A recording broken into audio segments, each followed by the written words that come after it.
All right, so we'll go over the opening on Ikkyo Omote, okay? Let's get some, let's say this. The energetic and the spiritual aspects of the art are not going to violate the physical aspects of the art, and the physical aspects thereby will not violate material science. They're not going to, okay? If you mystics out there, or you more mystically inclined, if you fast forward with that reasoning, mysticism, or the reconciliation of the subject-object dichotomy, and all that is required as a prerequisite in reasoning for that possibility, is not antithetical to reasoning. It is the ultimate reasoning, okay? All right, so we're going to look at this at the physical level, but we are wanting to understand that if we have a sound physical level to this technique, then and only then will we have a sound energetic aspect and thereby a sound spiritual aspect to it, okay? So, to remember what our spiritual component is, it's a reconciliation of dichotomy, okay? Which we simplify because of all else that is noted when we talk about the energetic component or the physical component. At the spiritual component, we simplify the reconciliation of all dichotomy by referring to the reconciliation of two types of experience of the world, or two types of mind, okay? All we want to take out of that is we're looking for a reconciliation of dichotomy. In Silk Road cultures, the way that dichotomy is reconciled is in a spiraling rotation, or as we say here, a spiral rotating cross. And this is the only way that you'll reconcile those two minds, those two experiences of the world. This is the only way you'll reconcile yin and yang chi, Kokyu and Aiki. It's the only way you can do it. And when you are sound in your thinking or your reason at the spiritual level and at the energetic level, it must be reflected in your physical level. So if the only way I can do this is with a spiraling rotating cross, then my Ikkyo must consist of a spiral rotation of two axes. It has to. I can't be, for example, going one way, I pull one way, and then I push back that way. I can't do that. I can't go one way, push back, and do zigzags. That's not going to work. My technique must do this, or this, or this. It has to. Okay? And this means then, because of the concentric reasoning, even at the physical level, that not only must Ukid move in a spiral of some kind, I must, we must, our bodies must, our hands must, our arms must, my tanden must. Okay? So we want to note that.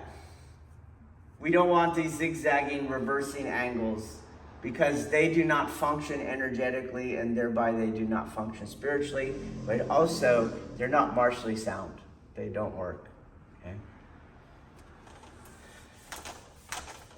So let's get into the physical, and as we complete our physical analysis of Ikkyo, you will see the spiral as I just described it, okay? The there's two martial principles we want to start with because we're looking at the opening of Ikkyo. And they were given before. We have angle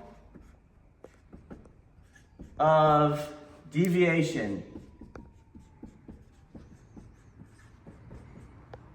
and angle of deflection.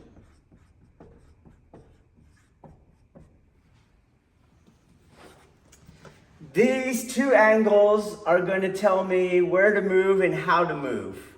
So they're going to tell me my ashi sabaki in my angle of deviation and my te sabaki in my angle of deflection. Because there's a rule. These are in a contrary relationship to each other. That's the rule of angle deviation and angle deflection. Meaning, if I deviate to the right, I deflect to the left. If I deviate to the left, I deflect to the right. Never, ever, ever will I deviate to the right and deflect to the right. It is impossible, going back to the spiral talk, if I move my body and my hand like this, I can't get any rotation started. But if I'm moving in one way and my hand is moving in the other way, now I am controlling the two ends of the movement and I can start rotating them. If I'm going in one way and I only control one end of the lever, all I can do is go back in exactly the same path, and you'll see that that's what most people do, okay? That's the energetic reason. But the martial reason is this. Your first movement is already a manifestation of non-contestation. So if I'm the target, I don't want to remain the target, because then they remain the attacker. I remain in an oppositional relationship to them. I have a dichotomy and it's not going away. What I want to do instead is not be the target. So how do you do that? Don't stay where the target was staying. Move your body. In other words, if you're not there to be hit, they can't hit you. That's your angle of deviation. To ensure that you are not tracked by the attacker, so you as the target are not tracked, you deflect in the opposite angle. That way you remain truly in an angle of deviation. If I deviate to the right and I deflect to the right, I did not actually deviate. I remain the target. And I'll show you that now. Okay, so the way that I was taught from Chiba Sensei violated this rule of angle of deviation and the angle of deflection. If he was grabbing in Gyakuhami Katatadori, I would deviate to my right, and I would also deflect to my right. So this is going to be new to you. Just keep your grip, okay? So I go this way, and then I bring him with me. You see? And depending on your uke, you got one or two reactions. So one was the one that you did, where I kind of keep it out, and then I make you fall. And then as you come up, we pretty much start Ikkyo from there, okay? In my mind, that's not a kihon, that's a what if. What if you did Sumio-tosh, the guy kept his grip and got back up, then it would open up Ikkyo, okay? And in that what if, it's already telling you where Ikkyo should start. It should start with energy going past you to the left. Do you see that? Okay. All right, the other option is this person neutralizes the weight here and gets under it straight ahead, you see? So as he goes out and he pulls out that way, he comes this way, okay? which anyone could do because you're moving to your left and deflecting to your left, okay? It's no different than if you throw a punch and I'm going to deviate to my right and deflect to my right. Then the line of attack is going to stay with me, okay? If I go right, this hand has to go to the left, then it's not tracking me, okay? So, and this is interesting because in Chiba Sensei lineage, it wasn't called the what if, but we're going to call it the what if. The what if they get up from Sumiyatoshi while they're still grabbing you. No one really ever did it for Tachiwaza. They did the first version. So the first version, he goes out and he deflects that way. And they stop here. They just stop there. Okay? You have to train yourself as an uke in a way not to fall into Sumiyatoshi. And also, don't crash into me.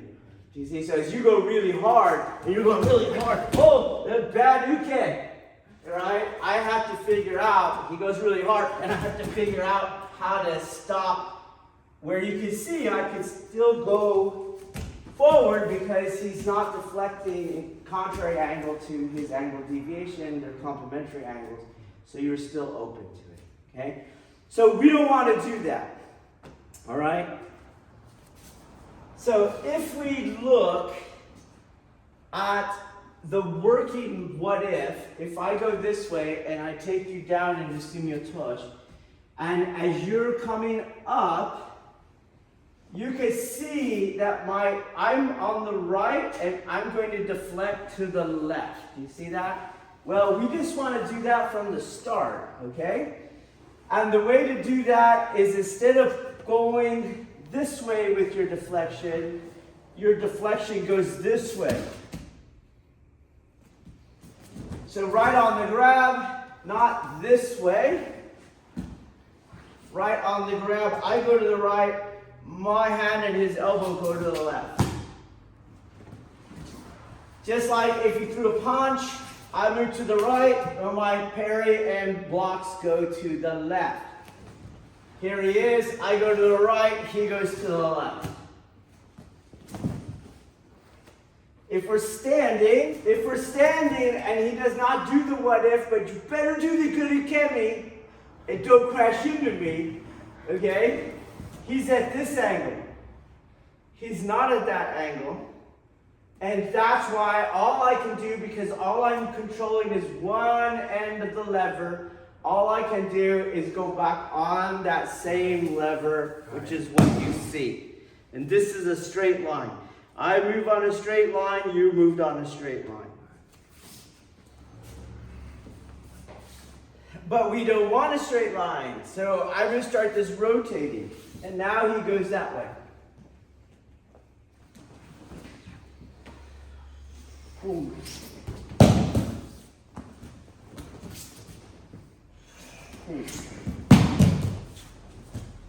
So now, why do I say that's rotating? It looks like he's kind of going straight. Well, he's going around me. On the other one, he's coming into me. On this one, I'm in the middle, he's going around me, and he's still going around me.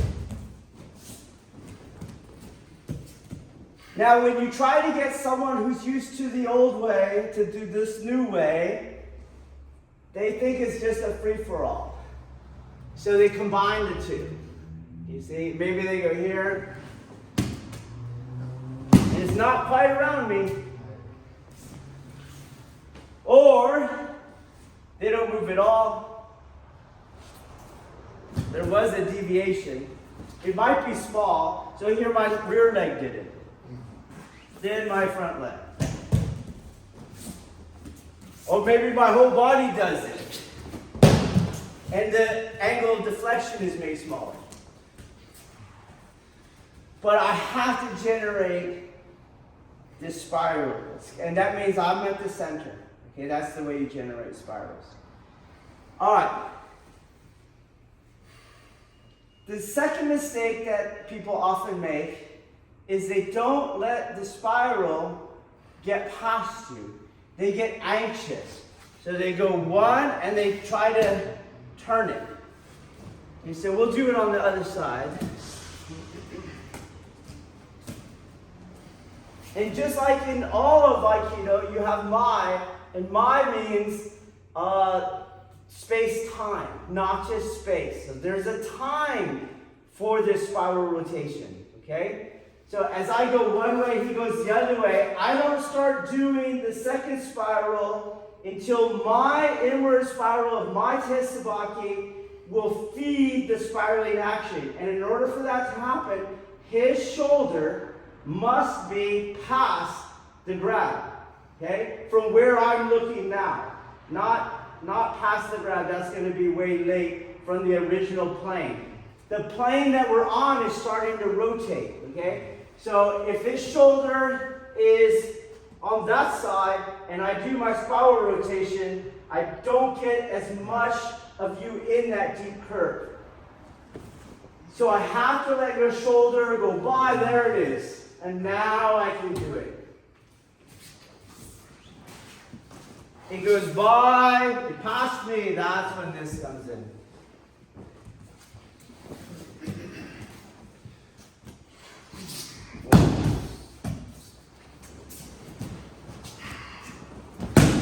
And that point becomes even more relevant because as you're standing, you have to have bigger movements, okay? So I have to let his shoulder go by. It's by now. Now I can do it.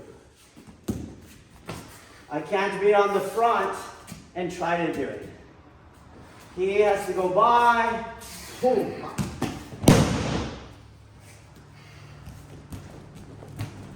We can't really throw him into the wall, but we'll do it gently. I go one way, past me, and now I can do it. One way, past me, now I can do it.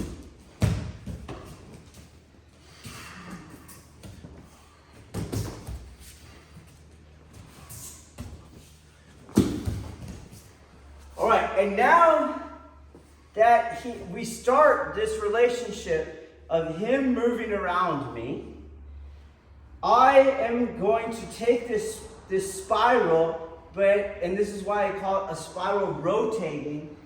It's going to travel. It's more like a corkscrew roller coaster that's also spinning on the tracks itself. That is what I want, okay? So on the first omote, I'm going to go inside the spiral here. You see? And then continue the spiral to here. This is where the irimi ends. If we do the other one, and don't just be a good uke, don't crash into me, and I go here, this just pushes him ahead of me. You see? And apparently he's supposed to do that. But usually no one does. They don't lay down to the end. But you can see on the good uke that he just is a straight line and I'm just a straight line. People just keep doing this.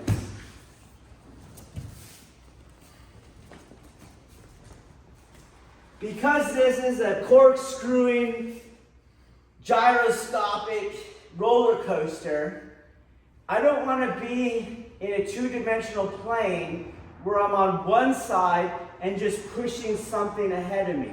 I'm going to eventually spiral rotate it so that I get on top. Because if you pay attention, I'm currently on the bottom. And I'm going to eventually get on top of this, which is what you want for a pin. So let me give you a clock principle so you understand how we're moving. 12 o'clock, 6, 3, and 9. Deviate to 9, deflect to 3. Let his shoulder go past you. Start bringing him to 8. Step inside that spiral and bring him all the way around to 10. That's the irimi that you have. And then the technique would finish with one more. Again, let him posture, In he goes, step inside, bring him around to the other corner.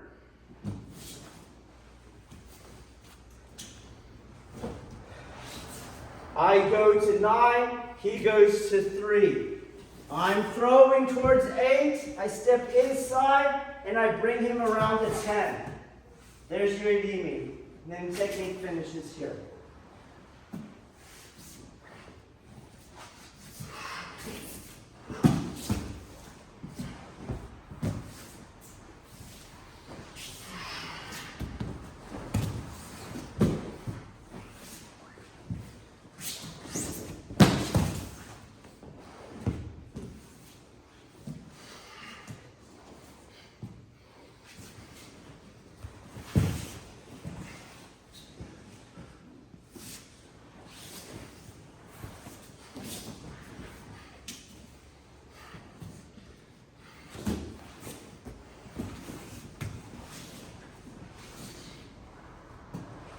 Now,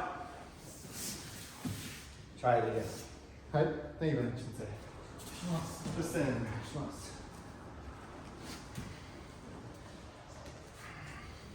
Just the Aikimi. はい。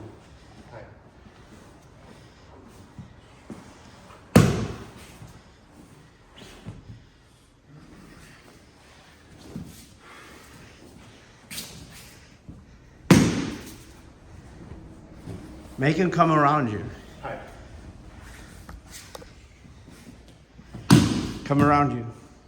No, but it's not Ura. はい。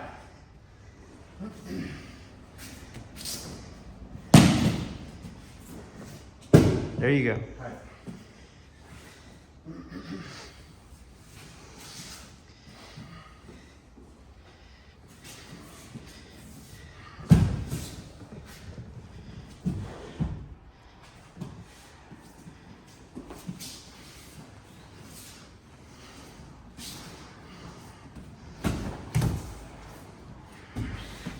No, we're not finishing it. We're just doing the Adimiyashi. はい。 So keep the hand up. Stay in Hanmi. Hanmi. There you go. Shoulder pass. Good. Bring him around. Good. Hand up.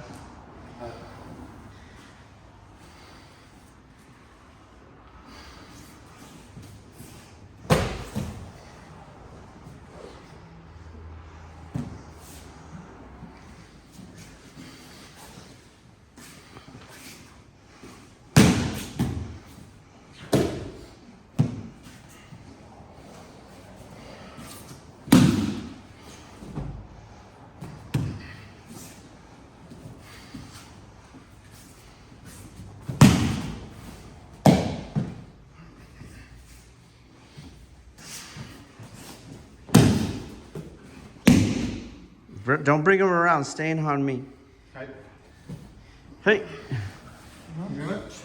Another angle we mentioned in the lecture on the sciences is angle cancellation. And so when he grabs, that's that angle that way, okay, on that shoulder. So I don't want to ever pull this way because the other hand is coming at me. Okay, protect yourself.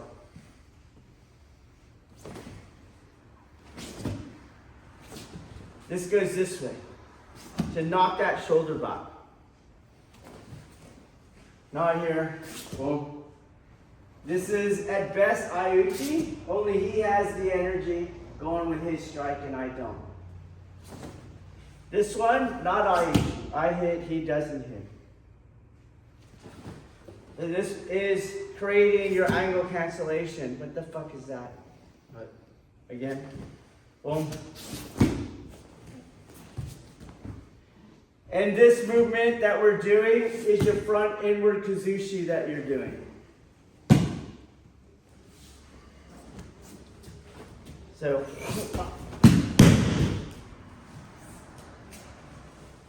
this way. Front inward kazushi. Angle cancellation with the deflection and deviation, front inward kazushi. The spiral that I'm generating, martially again, is tightening up his shoulder joint. So I'm going to rip it off. Okay? As I come around, this joint, the joint, not his elbow, is going to keep tightening. As I do no different movement than you ever do. It's just now on a spiral pattern. So as I come around, down, as I move around, no uke should ever let you move around without you now having to loosen it. Okay? So as I come around now, here's where he'll feel it. Tap when you don't like it. So I can't get to here without letting him out. I'll try it at a different angle.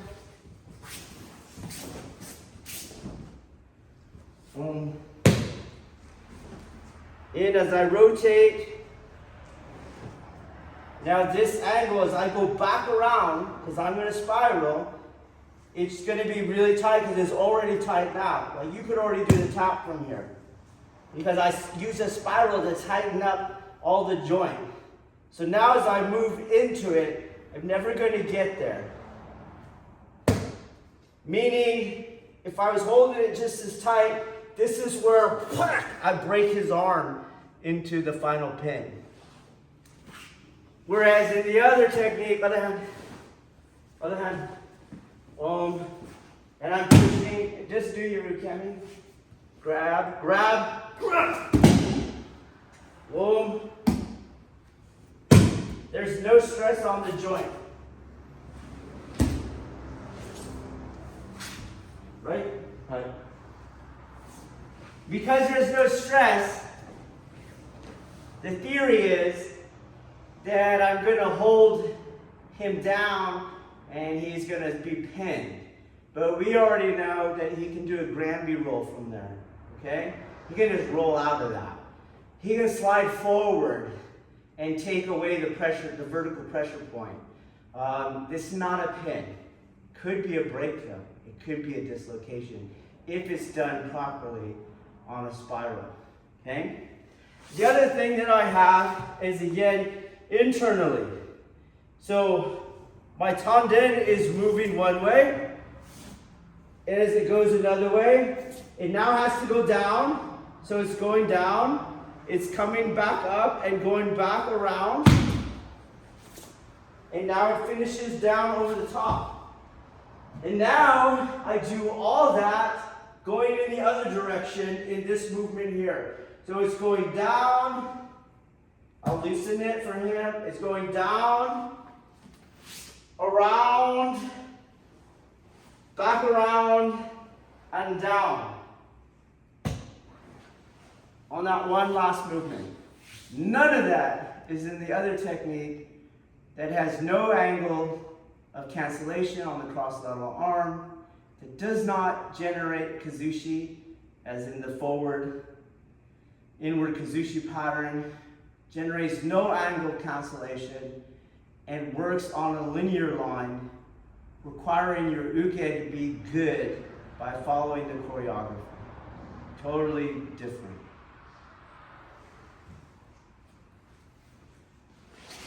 Oh, you guys try the whole pin. Don't grab me with those weak ass grips. Every time you grab me, protect yourself. Otherwise, I have to hit you until it becomes instinct. Do you get it? And it shouldn't be that. You should be disciplined enough. That's how I was told to grab, so that's how I grab. Do you understand? Right.